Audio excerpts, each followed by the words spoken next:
Hello. The episode you're about to listen to is part of a multi part series introducing an overview of Japanese history. This is a repeat of one of the original projects the History of Japan podcast was built on, and is intended to serve as an update and supplement to these original works.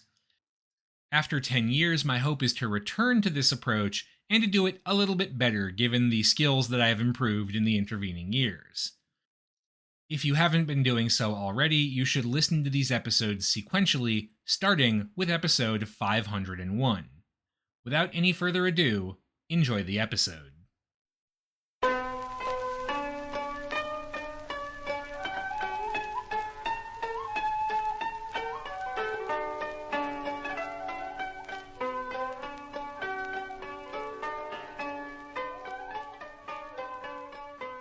Hello, and welcome to the History of Japan podcast, episode 540, The End of the Beginning. In a moment of financial crisis, what a country needs is strong, stable, and functional leadership. That's what we all hope for, after all, that when things get rough, there will be someone to turn to with some idea of what to do.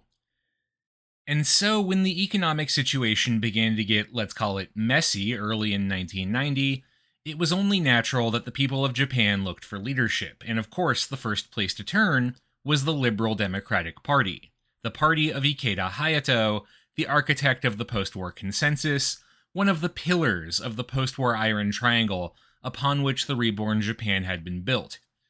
Surely the LDP had a plan, right? Well, not really. In fact, the LDP utterly failed to rise to the challenge of the moment for two primary reasons. First, the party had a real vacuum of leadership at the top. Generally speaking, LDP leadership had been fairly stable during the post-war period, with the vast majority of prime ministers serving at least 2 years in office. But then, from 1987 to 1993, the party had a string of bad luck where 4 prime ministers rotated through the top spot over the course of 6 years, with 3 of them resigning due to scandals of some type. Admittedly, one of those scandals, which brought down the cabinet of Prime Minister Uno Sosuke after just 69 days, was a very personal one, a revelation that Uno had a mistress, specifically a geisha with whom he was having an affair. However, the affair itself wasn't actually the issue. Honestly, it was par for the course. It was that Uno had cheaped out on several of the fees associated with hiring a geisha, as well as failing to offer parting gifts, a pretty standard expectation. That sort of instability at the top was definitely an issue, but what really did number on public confidence in the leadership were the scandals and revelations of massive corruption within the LDP and the government more generally. Now, corruption was not new to Japanese politics. You might remember that during the pre-war period, some of the earliest movements pushing for the expansion of voting rights and the power of the Diet were driven by reports of corruption in the Meiji leadership. And during the post-war period, the LDP itself had already had plenty of public corruption scandals. The most famous, of course, were associated with Tanaka Kakue, a Diet member from Niigata and prime minister in the 1970s, who was legendary for, among other things, his incredible talent for bribery and graft. The man once spent $500,000 just on ties to give as gifts to members of one wing of the bureaucracy. But the thing was, while those scandals drew plenty of headlines and media attention and things like that, they never really undermined confidence in the LDP generally. Partially that was because of the factionalized nature of the party. The fact that there were all these different LDP factions, which had been Frankensteined into a conservative Uber party, meant that if one faction was mired in scandal, voters could just back a candidate from a different one. That these issues kept cropping up maybe suggested some issues with the structure of the party, but at the same time, it was delivering. The economy was growing. How much can you complain? But the sheer scale of what became known as the recruit scandal, which came to light in 1998, challenged this toleration for corruption. The story of the recruit scandal begins 2 years before knowledge of it became public, with the company the scandal took its name from, Recruit Corporation. Recruit was a human resources company, specifically a temping agency, and in the 1980s boom, the company did well. So well that it was able to purchase other corporations as subsidiaries, one of which was a small firm called Cosmos that, at least from what a quick LinkedIn search will tell you, does still exist, and which specializes in the thrilling field of product certification and testing according to the exacting standards of Japanese law. When Recruit bought Cosmos in 1986, Cosmos was a privately owned company, and Recruit owned it completely. However, Recruit's leadership had plans to take the company public, to start selling shares of Cosmos on the open market for investors to buy up. Naturally, that would make the Recruit leadership a boatload of money, particularly because as the economy was skyrocketing, the valuation of Japan's stock market was rising too. So far, so good, so legal. But here's where the company's founder, a Tokyo University graduate named Ezoe Hiromasa, ran into some trouble. He got a funny idea into his head that he could use all this as a chance to ingratiate himself with some of Japan's biggest names and at the same time make a quick buck. Specifically, he would gift shares of Cosmos to major Japanese leaders before the company went public. Those shares would then skyrocket in value after the IPO, the initial public offering, allowing their new owners to sell them and make a hefty chunk of change. And that's exactly what happened. Those so gifted made an average of 66 million yen when Cosmos finally did go public in 1988, which is a bit over 300,000 US dollars at the exchange rate of the time, about 800,000 today. Now, the core idea here was frankly pretty normal by the standards of the time. Those sort of gifts between politicians, business leaders, and bureaucrats were common to smooth the relationship between the sides of the Iron Triangle, building personal relationships that then enabled the close cooperation which built post-war Japan. But there is a big quantitative difference between a gift of a luxury watch or a fancy night of dinner and drinks compared to over $250,000 laundered through the stock market. I mean, honestly, even Tanaka Kakue just gave people ties. And the number of people implicated when the scandal came to light was frankly staggering. The sitting prime minister, Takeshita Noboru, was of course found to have taken a gift, as had the former prime minister and still big mover in the LDP, Nakasone Yasuhiro. 17 other senior LDP members were found to have received stock in Cosmos, with a further 30 taking other illegal favors of one kind or another from Recruit. But even that wasn't the end of it. Also guilty of taking the bribe were politicians from the LDP's main opposition, the ironically named Komeito, or Clean Government Party, as well as the Japanese Socialist Party. Also implicated was the head of Nippon Telephone and Telegraph, as well as the leaders of the major newspapers, the Yomiuri Shimbun and Nihon Keizai Shimbun, which is basically the Japanese equivalent of the Wall Street Journal. Now, just by itself, this was a huge scandal, but Recruit also helped shake the broader foundation of trust in the post-war system itself. Again, that system was built on this Iron Triangle relationship that connected the LDP, businesses, and the state bureaucracy through webs of influence, like bureaucrats retiring into cushy jobs in business, for example.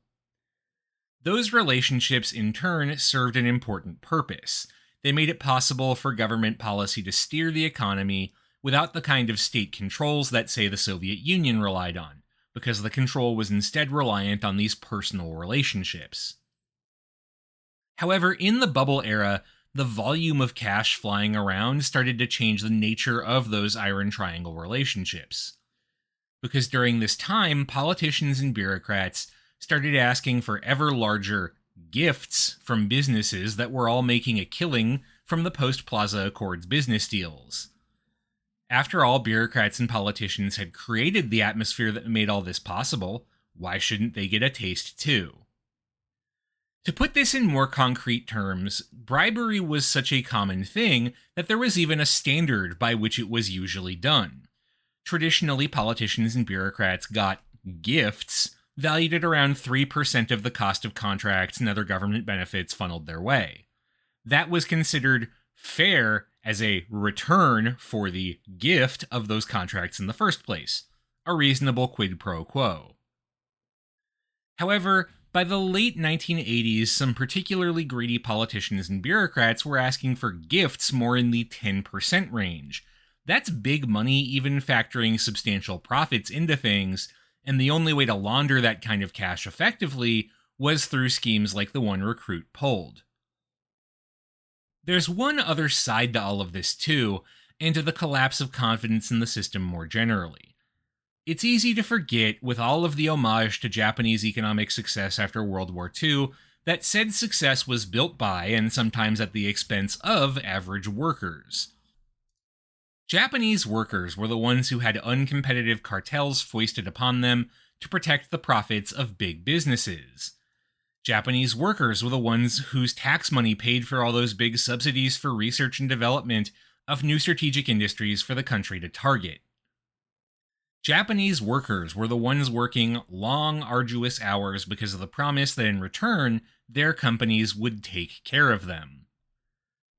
Now, it's impossible not to generalize here, so take all this with a grain of salt, but I would argue that most Japanese people ended up buying into this system most of the time, at least in part because of a belief that in the end, everyone was playing on the same team for the same goals.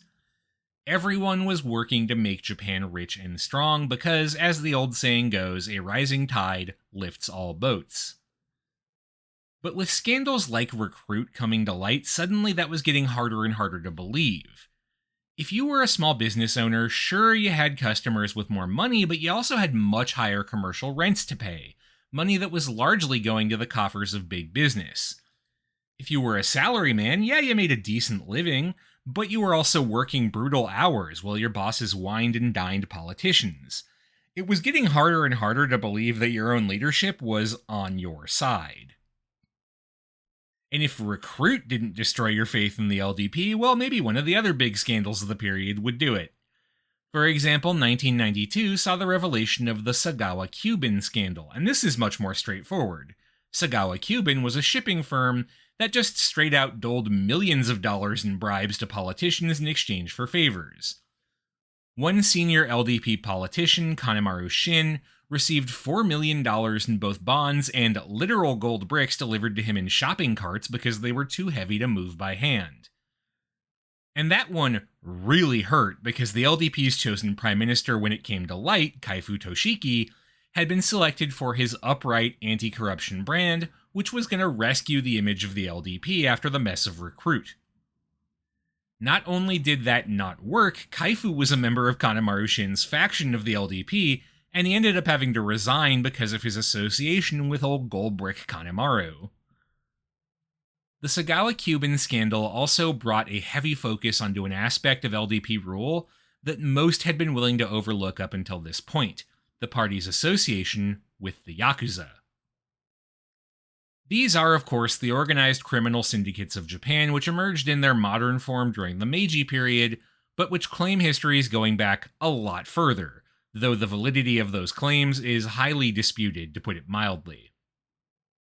The Sagawa-Cuban scandal specifically brought to light the extent to which the Yakuza had been able to piggyback off of high growth to incredible levels of wealth and influence, and build political and business connections in the offing. The major Yakuza syndicates had benefited hugely from cheap loans from banks, often laundered through front companies, which would take out a bank loan. The loans were so cheap the banks often didn't bother investigating who they were lending to, and then give the money to a Yakuza-backed enterprise. This is basically the equivalent of the Italian mob walking into your local Bank of America and coming out with a business loan to open a new gambling establishment. Yakuza families were also deeply involved in the real estate market. Many real estate firms actually relied on the Yakuza for what's called jiageya, essentially price manipulation of land through intimidation. What does that mean? Well, a classic example would be a firm looking to develop a plot of land in the city, but being legally prevented from doing this because the land had tenants who rented it. Japan's laws are comparatively protective of tenants' rights, so you can't just give the tenants the boot. But you sure can hire someone to, and these are all real examples, ram a dump truck into the tenant's home, or dump poisonous centipedes into their living space, or, a classic, just set the damn building on fire. That'll usually get the tenant to leave, and then you're all clear.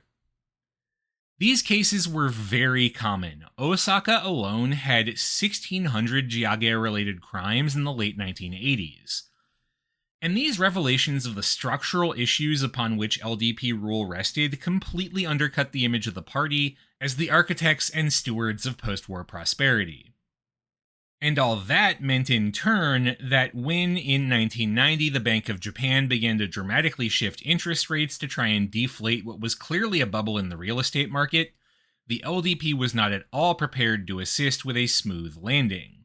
Hell, the LDP was barely prepared to pick its own leaders, who kept getting felled by corruption scandals left and right. The results were disastrous. As I said at the end of last week, the Bank of Japan basically did do the right thing when you have a bubble. You want to get people to stop investing in whatever is overvalued, in this case, real estate. But they did it way too fast, jacking up interest rates by several percentage points. That very aggressive change led to a bunch of defaults. The Bank of Japan leadership apparently hadn't realized just how many risky loans banks had been giving out because of cheap credit. After all, the bank leaders had just assumed, why wouldn't you just lend to anyone who asked? They're usually buying land, the value will always go up, it's a safe investment. But now that loans were expensive, nobody had the money to buy land, and so land prices were actually going down because nobody could find a buyer at high valuation. And as a result, a bunch of businesses and individuals who had taken risky loans to play the real estate market were defaulting. They were refusing to pay back their loans, or they just couldn't. And that was a huge deal. It eventually came to light that on average, your usual Japanese bank in the 90s had somewhere between 6 to 8% of its total wealth wrapped up in what are called NPLs, non-performing loans, loans to someone who took out money but can't repay it. If that doesn't sound too bad, 6 to 8% is not that much. Well, for comparison, during the last major domestic financial crisis in Japan in 1927, that number was around 2%.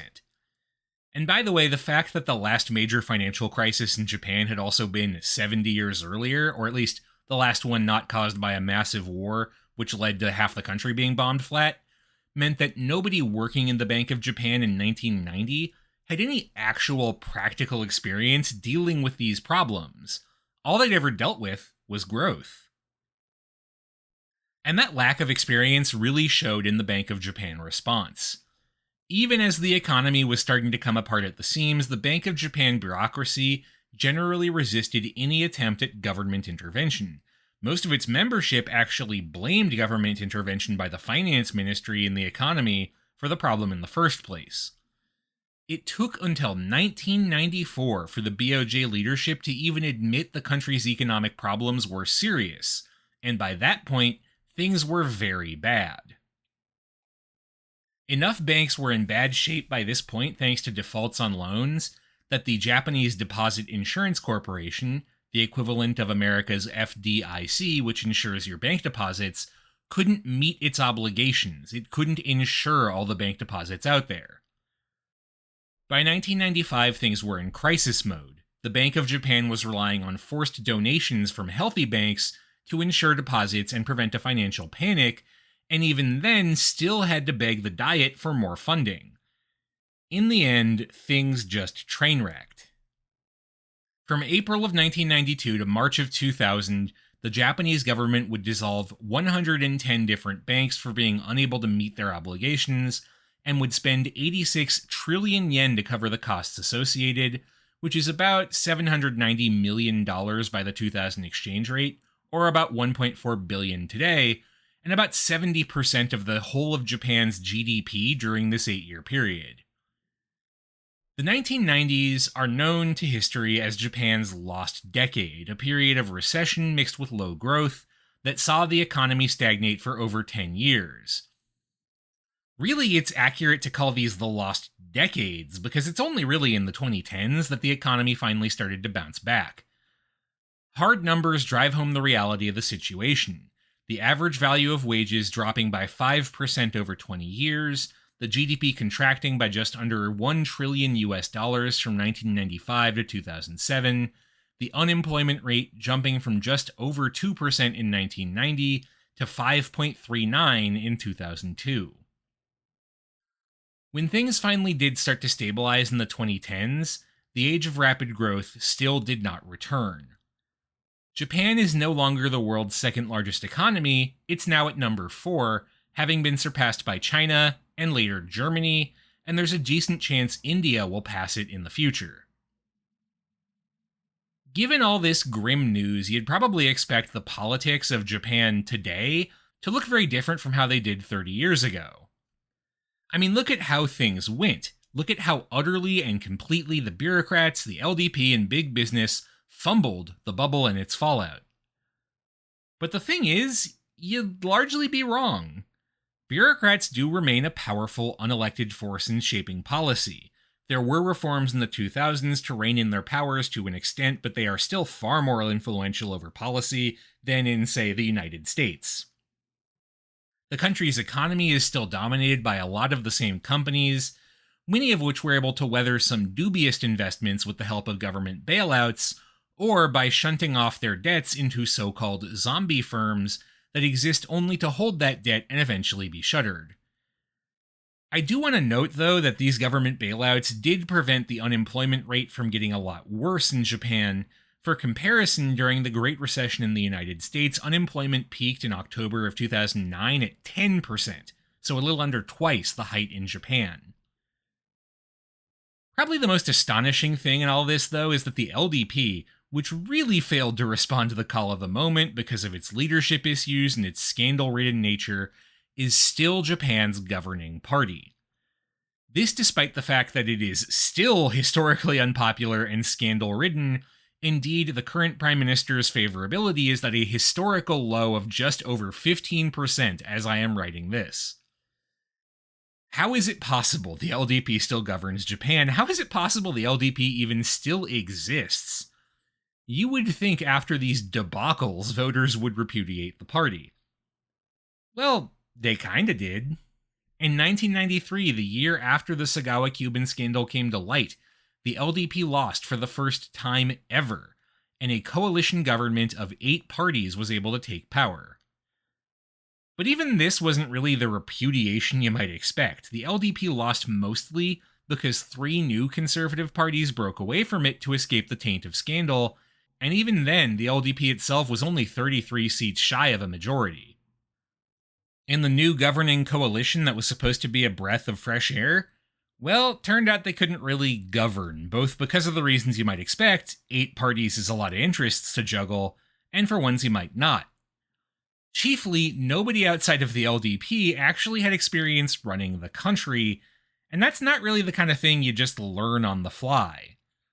The Socialist Party was also a coalition member here, but its leadership was so divided over what to do now that it finally had power that the party itself actually imploded. The JSP no longer exists. And so in 1996, the LDP came back to power in a coalition government. In 2009, the party would lose again as a result of weak leadership and scandal, dropping to 119 seats in its worst showing in any election ever. A new opposition party, the Democratic Party of Japan, far more unified than the old opposition coalition, won 308 seats in a commanding victory and seemed poised to dramatically change the fabric of Japan's political order. 3 years later, the DPJ fell apart, with the party dropping 251 of those seats to a revived LDP which has ruled Japan ever since. The DPJ's historic collapse is probably one of the most discussed subjects in Japanese politics ever. Broadly, the party failed because, once again, none of its leaders, outside of a small cadre of ex-LDP people, actually had experience governing, and because of divisions within the leadership, who were mostly initially united by their dislike of the LDP, not by any actual positive vision. There's obviously more to it. If you're interested, I did a 4-part autopsy of the DPJ, starting with episode 406. The failure of the opposition has left the anti-LDP set pretty listless.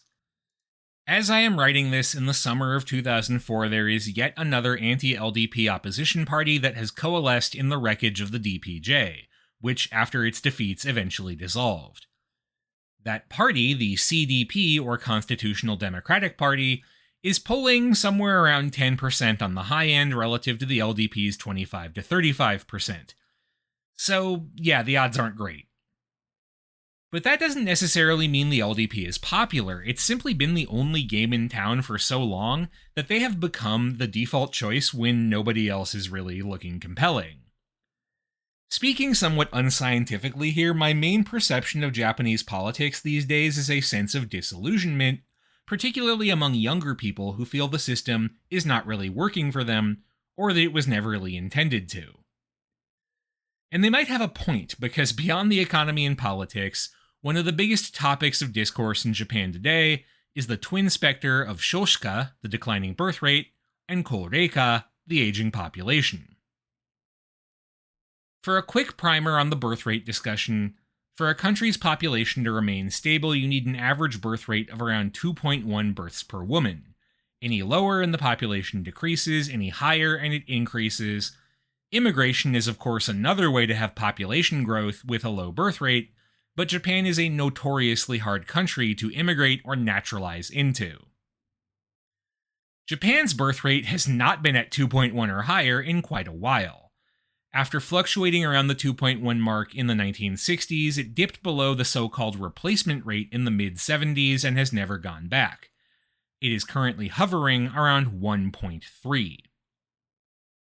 And because the average birth rate has fallen so much, the average age of Japanese citizens is going up too. As fewer and fewer people are born, the percentage of young people in the population is going down. And that is what you call a ticking time bomb when it comes to, say, taxes or social safety nets. Those systems rely on having more workers than pensioners, and that is becoming harder and harder to ensure as there are fewer younger people of working age. Now, these issues have been known for decades. Already by the time I was taking my first classes on modern Japan in the mid-2000s, there were decades of studies lying around on the subject. The term shoshika was actually coined by the Japanese government way back in 1992. But despite all that attention, very little has changed. I do want to note that's partially because the problem is not a uniquely Japanese one. Most developed economies have lower fertility rates than the replacement rate. South Korea has an even lower rate than Japan, 0.81 births per woman. Taiwan is sitting at 1.2, the UK at 1.5, Germany at 1.6, the US at 1.7. It's only because, particularly in the US, immigration offsets the falling birth rate that our problem is not as severe. The whys and wherefores of all that are beyond our scope here. What matters for us is that in Japan specifically, the issue of falling birth rates in a developed economy has only really gotten serious policy attention in the last few years.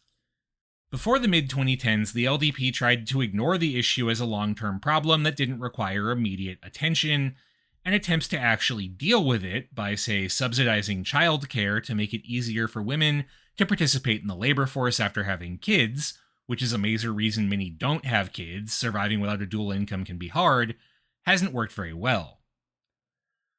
One suspects that this lack of attention is in part due to the fact that women don't hold substantive leadership positions in the LDP.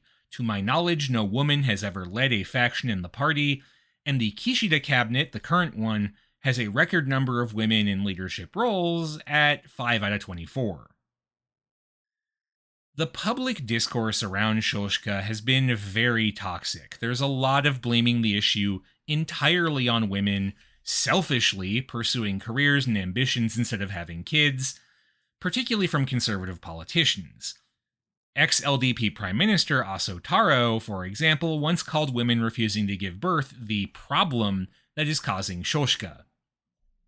To be fair, Aso Taro is also legendary for his insane gaffes. He once said he wanted to make Japan a place where rich Jews wanted to live, and to be fair, I'm not rich, but I do like it, and praised Japan's colonial rule of Taiwan, which, ew. So this is all kind of par for the course for him. More generally, gender inequality is a major issue in Japan today. Despite the post-war constitution's legal protections for women's equality, social sanction and daily practice tend towards an extreme disregard for women's issues. Just to provide a classic example, it took 40 years for oral birth control for women to be approved by Japan's government. Viagra took a somewhat symbolic 9 months.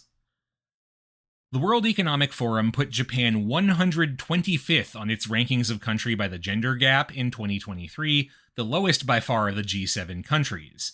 If you're wondering, the next worst was Italy at 63, the other 5 G7 countries, the US, UK, France, Germany, and Canada, were between 10 and 27. 9.7% of Japanese parliamentarians are women. Only 10% of government ministerial positions are held by women. That's a rate that puts Japan's level of political representation for women on par with places like Kuwait and Myanmar. Now, I don't claim to be an expert on social policy or anything like that, but I strongly suspect a society that disregards the views of women this completely is one that is unlikely to get a lot of buy-in from those women in the form of, say, perpetuating it by choosing to have children. But hey, what the hell do I know? I do want to end this series with a very brief discussion of one other way in which Japan since the collapse of the bubble has evolved, and this is a very different discussion, the realm of soft power. If you haven't heard this term before, I think it makes the most sense to explain soft power relative to hard power. In other words, the power of economics, military force, and other more traditional ways of establishing a nation's position internationally. By contrast, soft power is the power of diplomacy and cultural exchange, and this is an area where Japan really has excelled in the last few years. Anecdotally, when I have asked Japanese language instructors about this, they've all noted pretty much the same thing. If you asked someone 20 or 30 years ago, why are you taking Japanese? The answer was almost always business reasons, which made sense in a time when Japan's economy was way more dominant. Certainly, if you asked around in many Mandarin language classrooms, it's probably the answer you get today. But if you walk into a first-year Japanese class today in the year 2024, the answer to that question tends to revolve around anime, video games, manga, martial arts, things like that. The notion of soft power as core to Japanese diplomacy goes all the way back to 1983, the year before the Plaza Accord, when then Prime Minister Nakasone Yasuhiro gave an interview for Time magazine. In said interview, he said, quote, "Japan may be a bit like sugar or salt unless one tries to taste it. One may never be able to understand Japan. In the past, we have been lacking in our efforts to publicize Japan culturally. We have done very well in exporting products, but from now on we must make a greater effort to export cultural information." I mean, actually, arguably, this goes back even further. In 1907, the private nonprofit known as the Japan Society was set up in New York by a pair of Japanese expats looking to promote US-Japan ties. It's still operating today, though it was shuttered from 1934 to 1951, for reasons you can probably guess based on past episodes, and it runs excellent programming around the United States, often with the cooperation of the local Japanese consulate. While these efforts, and others like them, have been successful to an extent, exchange programs sponsored by Japan's government have done a good job helping people taste Japan, and the Japan Society and other groups have spread an interest in everything from sumo to Japanese film to poetry. I think it's fairly clear that in terms of the raw number of people who've developed an interest in Japan, it's been modern entertainment that's done a lot of the work. Anime is, of course, big business, from the art house works of Miyazaki Hayao, now acclaimed justifiably as one of the world's greatest animators, to more traditional fare like One Piece. Video games are a huge industry, and while Japan doesn't dominate it, Japanese companies certainly have a pretty damn healthy share of the market. Some of that cultural force has come from the Japanese government, which in the mid-2000s began to push soft power-based diplomacy more aggressively as a way to promote Japan's image overseas. But those government programs, largely subsidies for the export of cultural products, like, say, dubbing anime to sell it overseas, haven't been huge winners, because it turns out that diplomats and finance bureaucrats are not great at figuring out what's going to appeal to a 20 or 30-something from the other end of the planet. The big successes have all been weird passion projects that had big breakouts, from video games like Elden Ring to movies like Your Name. And I think that's the most interesting note to end this series on. As we've seen, Japan's political situation is complicated and frankly not great, with a lot of incentives and structures whose existence is likely to keep things not great for the foreseeable future. And yet we are talking about a country that, as we've seen, has reinvented itself time and time again over the years, from the Taika reforms to the Meiji period to the occupation and beyond. Japan is still a place where there is clearly a deep well of creativity and energy to draw from. Japan is still one of the world's great cultural meccas, and honestly still the world's fourth largest economy, which is nothing to sneeze at, even if it's not what it once was. Tokyo is still, for my money, one of the greatest cities on Earth, and Kyoto is my favorite place on the planet.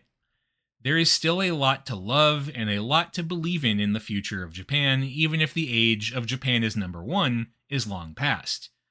As for what the future will hold, well, I guess we'll find out when we get there. That's all for this week, and for the revised introduction to Japanese history. Thank you very much for listening. This show is a part of the Facing Backward podcast network. You can find out more about this show and our other shows at facingbackward.com, and you can support the network at patreon.com/facingbackward.